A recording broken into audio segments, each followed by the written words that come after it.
On a toujours une petite appréhension, une peur, quoi. On ne sait pas ce qu'ils peuvent vous faire. Hein. Le soir, je ne sors pas trop sur Fontaine.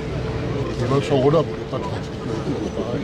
Bonjour à toutes et à tous, je suis Anne-Sophie Chardon, je suis conseillère départementale du canton Fontaine-Cessinay et également adjointe aux ressources humaines à la ville de Fontaine. Donc je m'appelle Franck Longo, je suis maire de Fontaine depuis 2020, également conseiller départemental depuis 2021 sur le canton de Fontaine-Vercors. Sur la place publique aujourd'hui, on a du deal, on a de l'insécurité et nous, on ne peut pas laisser cette situation perdurer. C'est pour ça que monsieur le maire a décidé d'entreprendre une action pour montrer en fait que cette réalité n'est pas acceptable. Alors cette opération, elle fait suite à des faits de délinquance extrêmement importants qui se sont déroulés sur ma commune, puisqu'en septembre dernier, on a eu un décès suite à une fusillade sur un point de deal.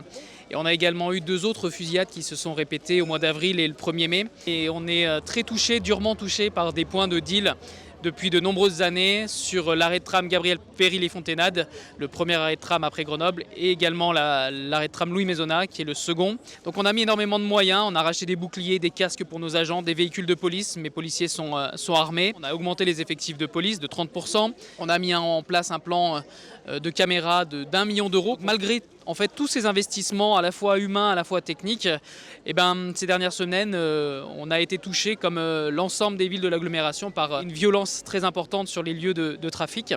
Donc j'ai décidé de mettre un dispositif un peu inédit en place, un volet répressif de sécurité pour faire fuir les dealers. C'est le rôle de la police, c'est pas aux habitants de faire fuir les dealers. Et j'ai décidé également de rajouter un volet occupation citoyenne. Il faut qu'on occupe aussi ces points de deal qui habituellement sont gangrénés par l'insécurité et qu'on crée des actions positives.